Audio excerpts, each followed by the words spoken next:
ඔබ අඳුනාගෙන තියනවද නිහඬ භවයේ තියෙන ශක්තිය? අපි ඉස්සර අපේ පැරණියෝ කියපු කියමනක් මට මතක් වෙනවා. පිරුණු කලේ දිය නොසැලේ කියලා. ඒ නිසා ඔබ වටිනාකමක් ඇති කරගන්නකොට ඔබ තුල තියෙන දැනීම, ඔබේ බුද්ධිමත් බව, ඔබේ සුදුසුකම, ඔබේ අත්දැකීම් පිළිබඳව ඔබ හඬ ගාලා, ශබ්ද නගලා අනිත් අයට කියන්න අවශ්‍ය නැහැ. ඒකෙන් ඔබ හඬක් නැගුවට වටිනාකමක් මතුවෙන්නේ නැහැ. වැදගත් වෙන්නේ මොකද්ද? ඔබේ ක්‍රියාකාරීත්වය තුළින්, ඔබේ කටයුතු තුළින්, ඔබේ වචන වලින්, ඔබේ හැසිරීමෙන් ඔබ ඇති කරන වටිනාකම. ඒක කරන්න පුළුවන් ඔබට. බොහෝ වෙලාවට අපි දැකලා තියෙනවා පුංචි පැලයක් මහා ගහක් වෙන්න ගත වෙන කාලය තුල කිසිම හඬක් නගන්නේ නැහැ. බොහොම නිහඬව ඒ ගමන යන්නේ. අර පුංචි පැලේ මහා ගහක් වෙන්නේ නිහඬව. හැබැයි මේ මහා ගහ කඩාගෙන වැටෙන්නේ මහා ශබ්දයක් නගලා. ඒ කියන්නේ විනාශයට හඬක් තියෙනවා. ගැටලු ඇති කරන තැන හඬක් තියෙනවා. හැබැයි නිහඬ බව තුළ ලොකු ශක්තියක් තියෙනවා.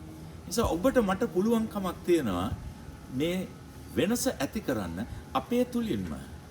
ඒ නිසා අපිට යම්කිසි ක්‍රියාවක්, කටයුත්තක් කරනකොට, ක්‍රියාවක් කරන්න යනකොට මා හඬක් ඕනේ නැහැ. වැදගත් වෙන්නේ ඔබ කරන ක්‍රියාව. ඒක පුංචි දෙයක් වෙන්න පුළුවන්. මේ මහ පොළොවට, මේ වටපිටාවට, මේ පරිසරයට, මේ ඔබේ මගේ මිතුරු සමාජයට ඔබ කරන දේ පුංචි දෙයක් වෙන්න පුළුවන්. ඒකට හඬක් නෙමෙයි අවශ්‍ය. වටිනාකමක් අවශ්‍යයි. ඒ නිසා මේ වෙනස කරන්න පුළුවන් ඔබට. ඒ වෙනස කරන්නේ ඔබේ ක්‍රියාකාරීත්වය තුළින්. ඒ නිසා විනාශකාරී, එහෙම නැත්නම් ഘോഷාකාරී භාවයෙන් මිදලා ഘോഷාවක් ඇති කරන කෙනෙක් නෙමෙයි, වටිනාකමක් ඇති කරන කෙනෙක්. ඒ නිසා හැම විටම, හැම තිස්සෙම ඔබ විශ්වාස කරන්න ඕන එක දෙයක් තියෙනවා. නිහඬ බවට වටිනාකමක් තියෙනවා. විනාශකාරී බවට හඬක් තියෙනවා. ඒ නිසා ඔබ මොකද්ද තෝරගන්න ඕනේ? නිසා ඔබේ නිහඬ බව බලවත්. ඔබේ නිහඬ බව ශක්තිමත්.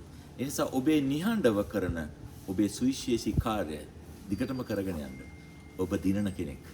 ඔබට ජය, සතුට, පිරුණු වාසනාවන්ත අනාගතයක්.